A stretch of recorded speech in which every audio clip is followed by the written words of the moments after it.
Bismillahirrahmanirrahim. Assalamualaikum warahmatullahi wabarakatuh. Alhamdulillahi ala ihsanih wa syukru lahu ala taufiqihi wa amtinanih. Wa ashhadu an la ilaha illallah wahdahu la syarikalah ta'ziman li sya'nih. Wa ashhadu anna Muhammadan abduhu wa rasuluh ad-da'i ila ridwanih. Sallallahu alaihi wa ala alihi wa ashabihi wa ikhwanih. Amma ba'd, wa ikhwani fid din wa akhwati fillah, kaum muslimin wal muslimat rahimani wa rahimakumullah. Semoga Allah Subhanahu wa taala senantiasa mencurahkan rahmatnya kepada kita sekalian.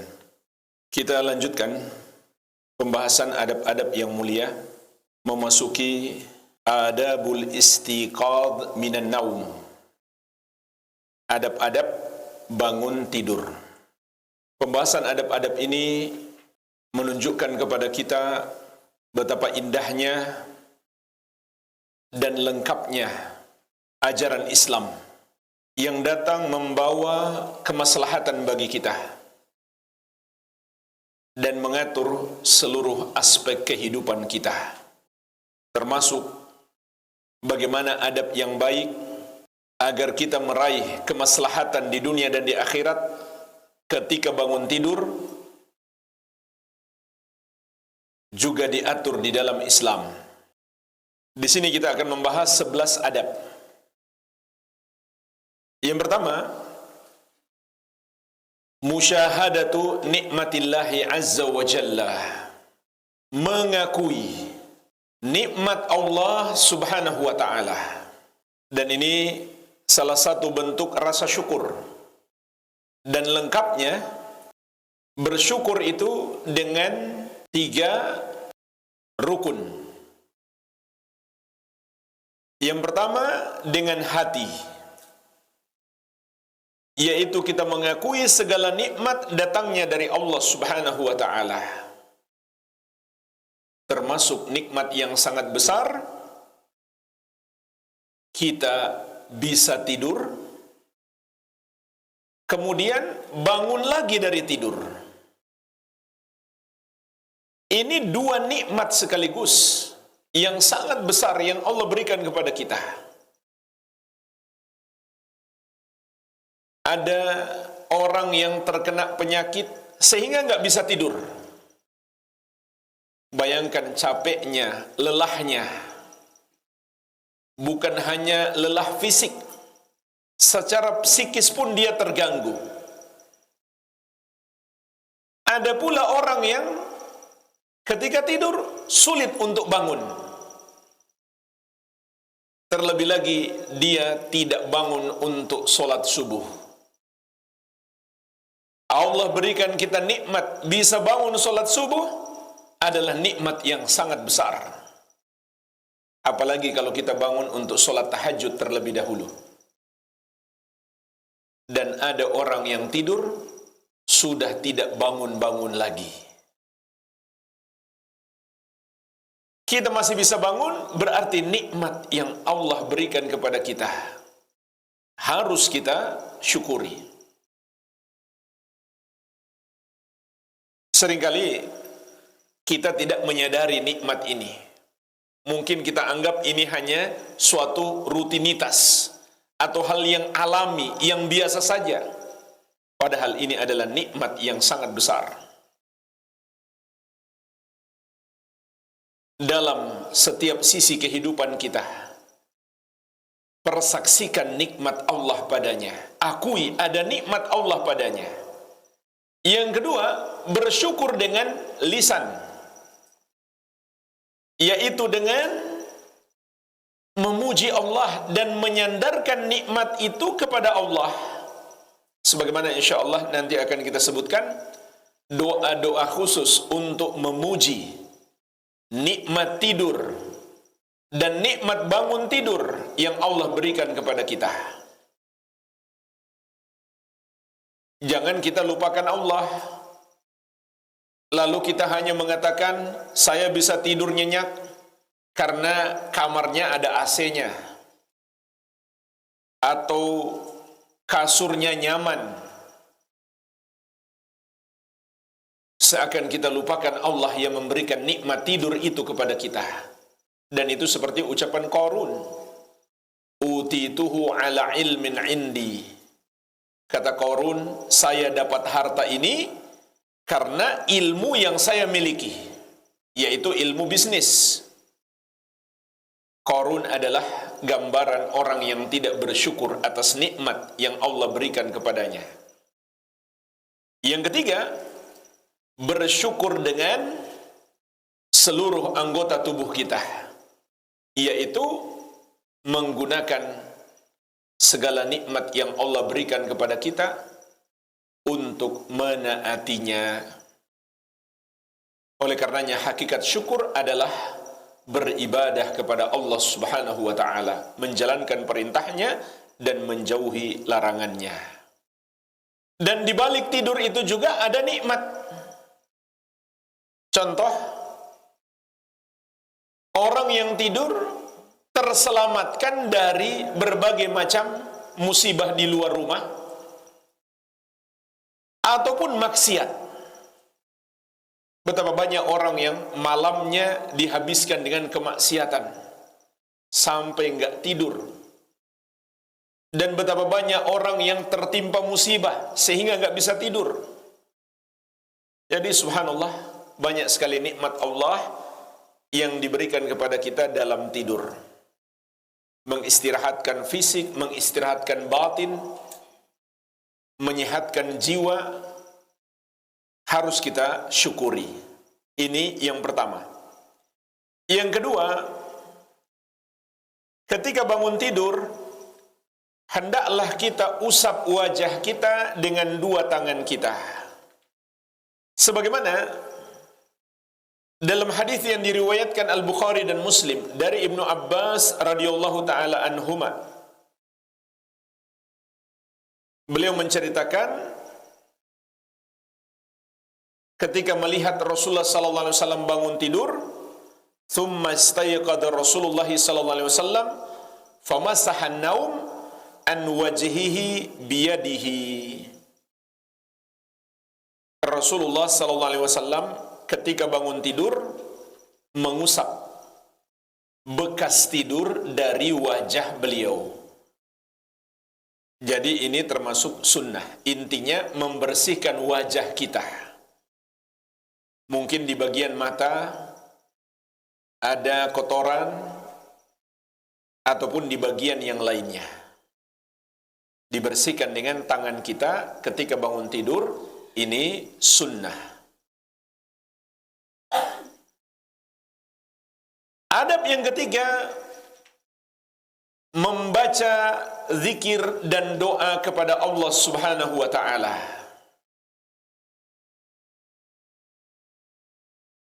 Ini ada penting, karena doa adalah kunci segala kebaikan. Dengan doa kita beribadah kepada Allah dan kita memohon hajat-hajat kita kepadanya. Dan Nabi sallallahu alaihi wasallam menegaskan, ad-du'a'u huwal ibadah. Doa itu adalah ibadah. Makanya makin banyak doa kita makin bagus. Namun ada zikir-zikir dan doa khusus yang lebih ditekankan. Di antaranya ada 5. Yang pertama, alhamdulillahilladzi ahyana ba'dama amatana wa ilaihin nusyur. Segala puji hanya milik Allah yang telah menghidupkan kita setelah mematikan kita, dan hanya kepadanya lah kita akan dikembalikan, yaitu dibangkitkan kembali untuk dihisab dan dibalas. Lihat doa ini, di dalamnya mengandung kesyukuran dengan lisan kita, harus tentu disertai dengan hati. dan pengamalan anggota tubuh. Dan doa ini juga menunjukkan kepada kita tidur itu menyerupai kematian, untuk sekaligus mengingatkan kita bahwa suatu hari kita akan mati. Hendaklah kita berbekal untuk kehidupan kita setelah mati. Oleh karenanya di akhir doa kita diingatkan, wa ilaihin nusyur, dan hanya kepada Allah kita akan dikembalikan. Kita akan wafat dan akan menghadap Allah untuk mempertanggungjawabkan semua amalan kita. Jadi begitu bangun tidur, kita diingatkan dengan dua hal. Yang pertama, mensyukuri nikmat Allah. Yang kedua, ingat mati. Ini dua hal penting yang terkandung dalam doa ini. Bersyukur adalah dengan beribadah. Ingat mati juga kita perbanyak ibadah, karena kematian sudah semakin dekat, bekal kita masih sedikit. Sementara dosa banyak, dan perjalanan kita setelah mati adalah perjalanan panjang. Zikir dan doa bangun tidur yang kedua, alhamdulillahilladzi radda alayya ruhi. Segala puji hanya milik Allah yang telah mengembalikan kepadaku ruhku.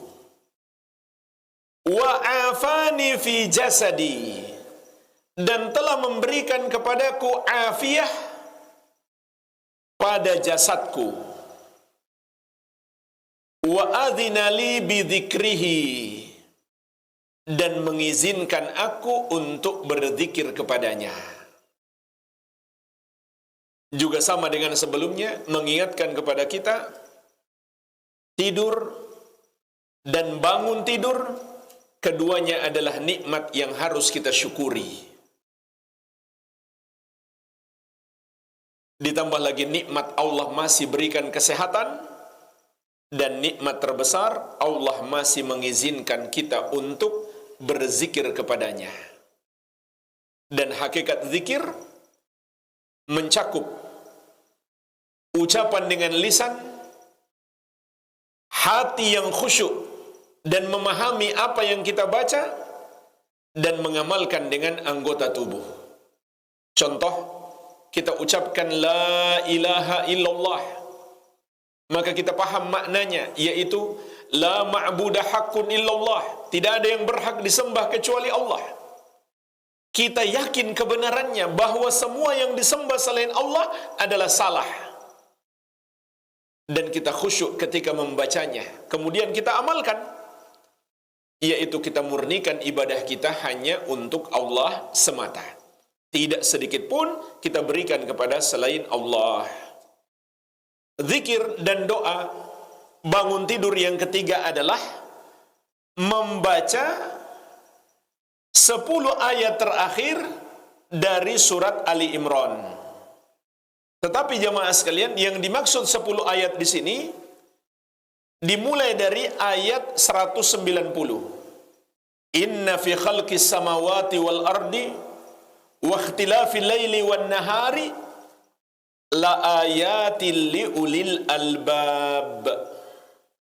Sesungguhnya dalam penciptaan langit dan bumi dan perguliran waktu malam dan siang, sungguh terdapat tanda-tanda keagungan dan kebesaran Allah bagi orang-orang yang berakal. Sampai ayat ke-200. Jadi jumlah semuanya 11. Terkadang dalam bahasa Arab disebut 10, itu mencakup 10 sampai 19. Sama dengan istilah hadis arba'in. hadis 40. Padahal hadis arba'in Imam Nawawi ada 42. Jadi yang dimaksud membaca 10 ayat akhir surat Ali Imran semuanya 11 ayat dari ayat 190 sampai 200. Ini dianjurkan kita membacanya saat bangun tidur. Boleh kita baca dengan hafalan, boleh juga dibaca di mushaf kalau belum hafal. Doa dan zikir ketika bangun tidur yang keempat diriwayatkan Al-Bukhari dan Ashabus Sunan dari sahabat yang mulia Ubadah bin As-Samit radhiyallahu anhu.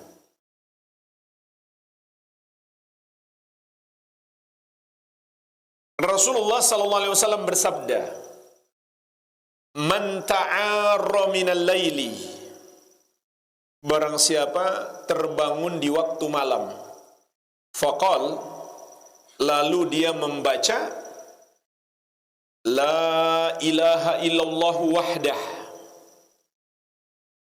tidak ada yang berhak disembah kecuali Allah yang satu saja. La syarikalah, tidak ada sekutu baginya. Lahul mulku, miliknya lah kekuasaan. Walahul hamdu, miliknya lah segala pujian. Wa huwa ala kulli syai'in qadir, dan dia maha mampu atas segala sesuatu. Alhamdulillah, segala puji hanya milik Allah. Wa subhanallah, dan maha suci Allah. Wa la ilaha illallah, dan tidak ada yang berhak disembah kecuali Allah. Wallahu akbar, dan Allah maha besar.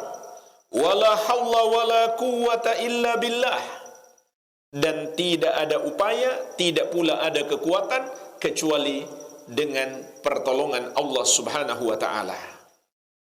Ini zikir yang hendaklah kita baca ketika bangun tidur. Kemudian kita tambahkan doa. Dalam lanjutan hadis, "Tsumma qal," kata Nabi sallallahu alaihi wasallam, kemudian dia membaca doa, "Allahumma ghfirli," ya Allah ampunilah aku. Au da'a, atau dia berdoa apa saja. Ustujiba lahu, niscaya doanya akan dikabulkan. Fa in tawadda'a wa shalla qubilat salatuhu. Kalau kemudian dia berwudu dan solat, maka solatnya akan diterima. Lebih utama lagi, ketika kita tidur dalam keadaan sudah bersuci, sebagaimana diriwayatkan oleh Imam Abu Dawud dari Mu'adz bin Jabal radhiyallahu anhu, Rasulullah sallallahu alaihi wasallam bersabda, "Ma min muslimin yabitu ala dzikrin tahiran." Tidaklah seorang muslim yang tidur di waktu malam dalam keadaan sudah berzikir, sudah membaca doa tidur, serta dalam keadaan suci. Artinya dia berwudu terlebih dahulu. Fayata'arra minal laili, kemudian dia terbangun di waktu malam. Fayas'alullaha khairan minad dunya wal akhirah, lalu dia minta kepada Allah kebaikan dunia dan akhirat. Illa a'tahu iyyahu, kecuali Allah akan mengabulkan permintaannya. Dan makna doa ini, sekali lagi jemaah sekalian, jangan kita hanya baca di lisan, tapi kita pahami maknanya. Dan kita hadirkan dalam hati saat membacanya, artinya dengan khusyuk. Dan kita amalkan dengan seluruh anggota tubuh kita dalam kehidupan kita sehari-hari. Dan hakikat doa ini di dalamnya terkandung tauhid. Jadi di sini juga ada pelajaran penting bagi kita. Baru bangun tidur diingatkan terlebih dahulu untuk mentauhidkan Allah Subhanahu wa taala. Karena itulah tujuan kita diciptakan di muka bumi ini. Itu pula misi utama seluruh nabi dan rasul diutus ke muka bumi ini. Dan itu pula kunci keselamatan kita di dunia dan di akhirat. Coba lihat, la ilaha illallah. Tafsirnya adalah la ma'budu haqqun illallah. Tidak ada yang berhak disembah kecuali Allah. Kemudian ditekankan lagi wahdahu, yang satu saja. Ini penekanan terhadap illallah. Kemudian ditekankan lagi la syarikalah. Tidak ada sekutu baginya. Ini penekanan terhadap la ilaha. Lahul mulku, miliknya lah kekuasaan. Makanya beribadahlah hanya kepadanya. Berdoa, bermohon kepadanya. Dan siapa yang meyakini ada penguasa selain Allah yang menguasai gunung tertentu atau laut tertentu, yang maha mampu menunaikan hajat atau yang maha mampu menimpakan mudarat, maka itu syirik. Walahul hamdu, miliknya lah segala pujian. Artinya dia pemilik kesempurnaan. Wa huwa ala kulli syai'in qadir, dan dia maha mampu atas segala sesuatu. Dia maha kuasa yang menakdirkan segala sesuatu. Maka bertawakallah hanya kepadanya. Alhamdulillah, segala puji hanya miliknya. Yaitu semua kesempurnaan hanya miliknya. Dia tidak mengandung kekurangan sedikit pun. Wa subhanallah, maha suci Allah. Maha suci dari apa? Dari dua hal. Yang pertama, dari kesyirikan. Yang kedua, dari pensifatan yang tidak layak baginya. Kita tegaskan lagi, wala ilaha illallah, dan tidak ada yang berhak disembah kecuali Allah. Jadi ini diulang sudah 2 kali. Wallahu akbar, dan Allah yang maha besar. Artinya semua selain dia kecil, maka hanya dia yang berhak disembah. Wala haula wala quwwata illa billah, dan tidak ada upaya, tidak pula ada kekuatan kecuali dengan pertolongan Allah. Di lafaz yang lain, wala haula wala quwwata illa billahil aliyyil azim. Ada tambahan al-aliyyil azim, yang maha tinggi lagi maha agung. Oleh karenanya hanya kepadanya kita bertawakal, hanya kepadanya kita mohon pertolongan. Jadi ini penjelasan singkat makna zikir yang dianjurkan kita baca. Yang keempat, zikir dan doa bangun tidur yang kelima, a'udzu bikalimatillahi tammati min ghadabihi wa iqabihi wa syarri ibadihi wa min hamazati syayatin wa an yahdurun. Zikir ini lebih dianjurkan dibaca saat kita dalam keadaan takut atau kaget ketika bangun di waktu malam. Bacalah zikir dan doa ini. A'udzu bikalimatillahi tammati, aku berlindung dengan kalimat-kalimat Allah yang sempurna. Min ghadabihi, dari kemurkaan Allah. Wa iqabihi, dan hukumannya. Wa syarri ibadihi, dan keburukan hamba-hambanya. Wa min hamazati syayatin, dan dari bisikan-bisikan setan. Wa an yahdurun, dan dari kehadiran setan kepadaku. Inilah jemaah sekalian, 5 zikir dan doa di antara yang dianjurkan untuk dibaca ketika kita bangun tidur. Subhanallah, bangun tidur kita sudah dapat pahala yang melimpah. Adab yang keempat, bersiwak. Dalam hadis Ibnu Umar radhiyallahu anhuma yang diriwayatkan oleh Imam Ahmad, kana la yanamu illa wasiwak inda ra'sihi. Kata Ibnu Umar radhiyallahu anhuma, Rasulullah sallallahu alaihi wasallam tidaklah tidur kecuali siwak ada di dekat kepala beliau. Fa idza staiqadha bada'a bis-siwak, maka apabila beliau bangun tidur, beliau mulai dengan bersiwak.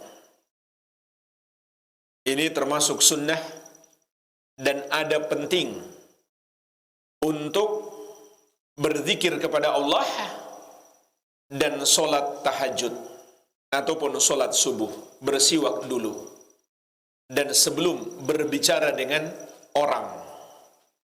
Jadi harus sadar diri ya, jangan sampai bau mulut kita membuat orang-orang di sekitar kita tidak nyaman. Maka segeralah bersiwak ketika bangun tidur. Adab yang kelima, mencuci dua tangan. Sebelum memasukkan tangan kita ke dalam bejana. Jadi dicuci di luar terlebih dahulu. Jangan langsung dicelup ke dalam bejana. Sebagaimana dalam hadis Abu Hurairah radhiyallahu anhu yang diriwayatkan Al-Bukhari dan Muslim, Rasulullah sallallahu alaihi wasallam bersabda, "Idza staiqadha ahadukum min naumihi fala yaghmis yadahu fil ina'i hatta yaghsilaha thalathan." Apabila seorang dari kalian bangun dari tidurnya, janganlah dia mencelupkan tangannya ke dalam bejana sampai dia mencucinya sebanyak 3 kali. Artinya cuci 3 kali di luar bejana. Fa innahu la yadri aina batat yaduhu, karena sesungguhnya dia tidak mengetahui di mana tangannya menginap atau melalui malam itu saat dia tidur. Mungkin saja dia menyentuh kotoran tanpa dia sadari, atau mungkin kuman-kuman, virus-virus, dan lain-lain. Adab yang keenam, berwudu. Ini termasuk adab yang baik sebagaimana dalam hadis Ubadah bin As-Samit radhiyallahu anhu yang telah kita sebutkan tadi. Kalau dia bangun dari tidur, dia baca doanya, kemudian dia berwudu dan dia solat, maka solatnya akan diterima oleh Allah Subhanahu wa ta'ala. Di akhir hadis Ubadah bin As-Samit, kata Nabi sallallahu alaihi wasallam, "Fa in tawadda'a wa shalla qubilat sholatuhu." Kalau dia berwudu dan solat, maka akan diterima solatnya. Adab yang ketujuh, melakukan istinsyaq sebanyak 3 kali. Maksudnya ini dalam wudu, yaitu menghirup air ke hidung sebanyak 3 kali sampai ke ujung hidung yang paling dalam. Melakukan istinsyaq dan istinthar. Istinsyaq itu artinya menghirup, istinthar artinya melepaskan kembali. Jadi ini sunnah yang lebih ditekankan ketika kita berwudu saat bangun tidur. Adapun kalau wudunya bukan ketika bangun tidur, maka istinsyaq itu minimal 1 kali, boleh 2 kali. Tapi ketika bangun tidur, ditekankan untuk dilakukan sebanyak 3 kali. Karena ada perintah khusus dari Nabi SAW dan juga ada sebab khusus. Mari kita lihat hadisnya. Diriwayatkan Al-Bukhari dan Muslim dari Abu Hurairah radhiyallahu anhu, Rasulullah sallallahu alaihi wasallam bersabda, "Idza stayqadha ahadukum min manamihi fatawadda." Apabila seorang dari kalian bangun dari tidurnya lalu kemudian dia berwudu, falyastanthir thalatha marrat. Hendaklah dia melakukan istinthar sebanyak 3 kali.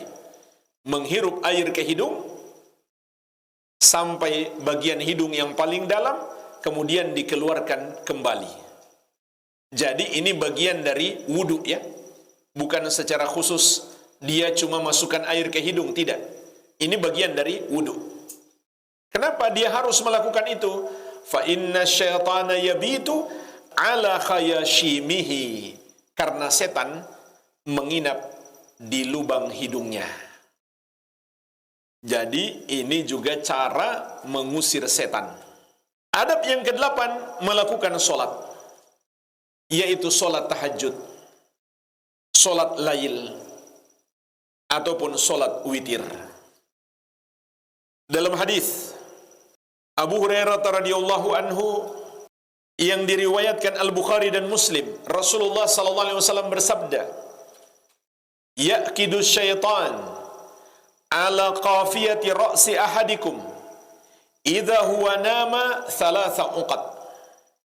Setan mengikat tengkuk kepala seorang dari kalian tatkala dia tidur sebanyak 3 ikatan. Yadribu makana kulli uqdatin alaika lailun tawilun farqud. Seraya setan mengatakan di tempat setiap ikatannya, bagimu malam yang panjang, tidurlah. Artinya nikmati saja, malamnya masih panjang, enggak usah bangun dulu. Fa in istayqadha fa dzakarallaha in hallat uqdatun. Maka apabila dia bangun lalu dia berzikir kepada Allah, terlepas 1 ikatan. Fa in tawadda'a in hallat uqdatun. Kalau dia berwudu, lepas lagi 1 ikatan. Fa in shalla in hallat uqaduhu kulluha. Apabila dia solat, maka terlepaslah seluruh ikatan. Fa asbaha nasyitan thayyiban nafs. Sehingga dia masuk waktu pagi dalam keadaan semangat serta jiwa yang baik. Wa illa asbaha khabithan nafs kaslan. Kalau tidak, maka dia masuk waktu pagi dalam keadaan jiwa yang buruk serta malas. Hadis ini mengingatkan kita 3 senjata kita untuk melepas 3 ikatan setan. Pertama zikir, yang kedua berwudu, yang ketiga sholat. Sehingga kita di pagi hari bersemangat. Adab yang ke-9, membangunkan keluarga kita, terutama istri terhadap suami atau suami terhadap istri, kemudian kepada anak-anak kita, untuk sholat tahajud, terlebih lagi untuk sholat subuh. Dalam hadis Abu Hurairah radhiyallahu anhu yang diriwayatkan Abu Dawud dan yang lainnya, Rasulullah sallallahu alaihi wasallam bersabda, "Idza stayqadha ar-rajul minal lail wa ayqadha ahlahu wa shallaya rak'ataini kutiba minadz-dzakirina Allah katsiran wadz-dzakirat." Apabila seseorang bangun dari tidurnya, lalu dia membangunkan istrinya, kemudian mereka berdua sholat 2 rakaat, maksudnya minimalnya, maka ditulis mereka berdua termasuk laki-laki yang banyak berzikir kepada Allah dan wanita yang banyak berzikir kepada Allah. Dan mereka akan dirahmati, disayangi oleh Allah Subhanahu wa ta'ala. Sebagaimana juga dalam riwayat Abu Dawud dari Abu Hurairah radhiyallahu anhu, Rasulullah sallallahu alaihi wasallam bersabda, "Rahimallahu rajulan qama minal laili fa shalla wa ayqadha imra'atahu fa shallat." Semoga Allah merahmati seseorang yang bangun di waktu malam kemudian dia sholat, dan dia bangunkan istrinya lalu istrinya juga sholat. Fa in abad nadaha fi wajhihal ma. Kalau istrinya tidak mau bangun, dia percikkan air ke wajah istrinya. Ini suami yang dirahmati Allah Subhanahu wa taala. Didoakan rahmat oleh Rasulullah sallallahu alaihi wasallam. Wa rahimallahu imra'atan qamat minal laili fa shallat wa ayqadhat zawjaha fa shalla fa in aba nadahat fi wajhihil ma. Dan semoga Allah merahmati seorang wanita yang bangun di waktu malam lalu dia sholat, dan dia bangunkan suaminya, maka suaminya pun melakukan sholat. Kalau suaminya tidak mau bangun, dia percikkan air di wajah suaminya. Ingat ya, dipercikkan, bukan disiram satu ember. Dipercikkan untuk dibangunkan sholat tahajud, bukan untuk balas dendam. Ini diantara keutamaan suami istri. Ini amal soleh yang hanya bisa dilakukan oleh suami istri. Jadi maaf saja yang jomblo belum bisa mengamalkan sunnah ini. Adab yang ke-10,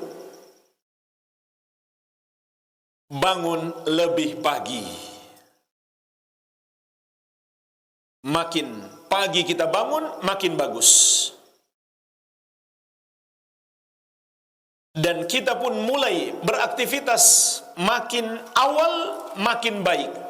Karena Rasulullah sallallahu alaihi wasallam pernah berdoa, Allahumma barik li ummati fi bukuriha. Ya Allah, berkahilah umatku di awal harinya. Makin awal, makin pagi, makin bagus. Jadi jangan sampai terlambat bangun.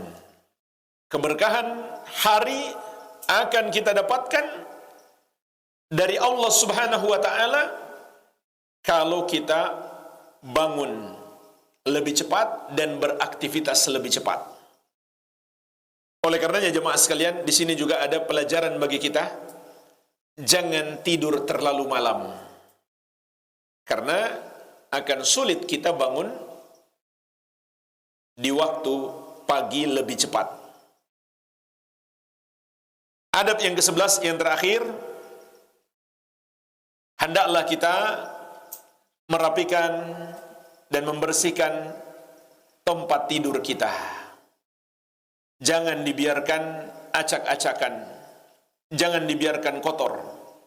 Karena Islam mengajarkan kepada kita kebersihan, keteraturan, dan keindahan.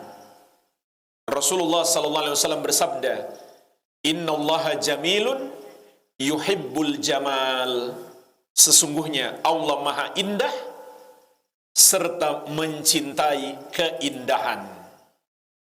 Walhamdulillah, inilah 11 adab yang hendaklah kita miliki, kita amalkan ketika bangun tidur. Silakan kalau ada pertanyaan.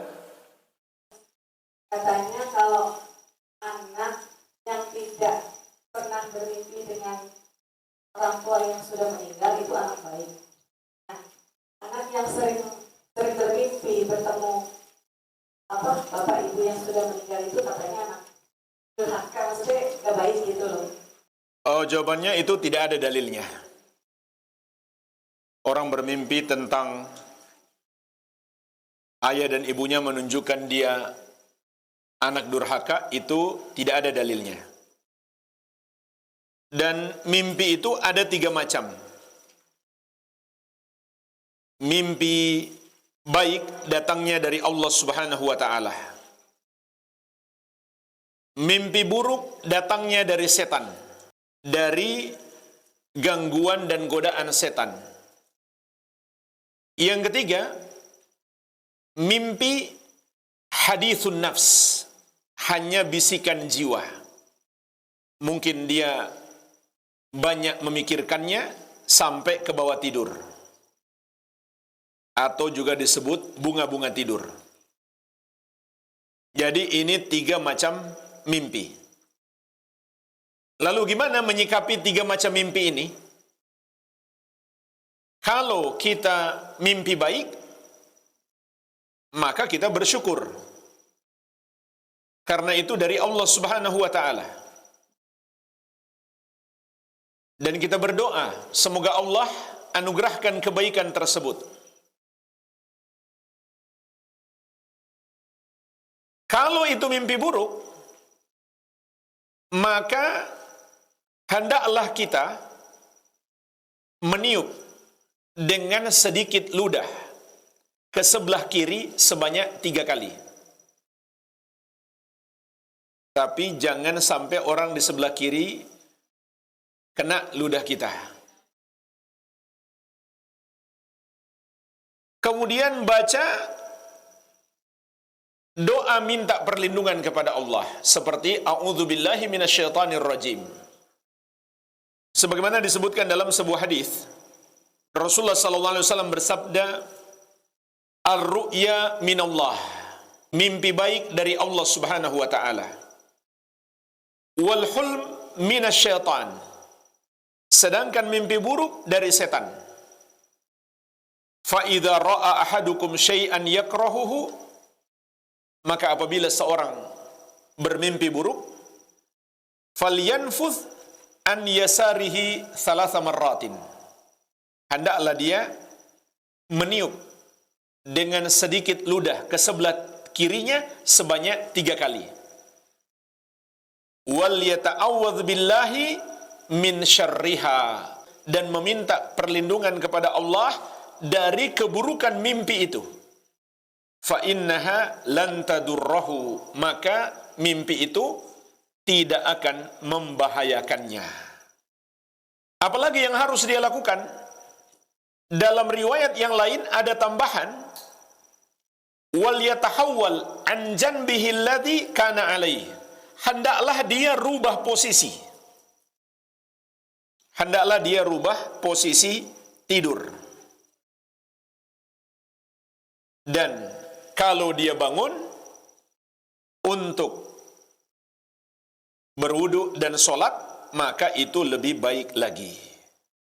Jadi, berapa yang harus dilakukan kalau mimpi buruk? Yang pertama, meniup dengan sedikit ludah ke kiri 3 kali. Yang kedua, minta perlindungan kepada Allah dari keburukannya.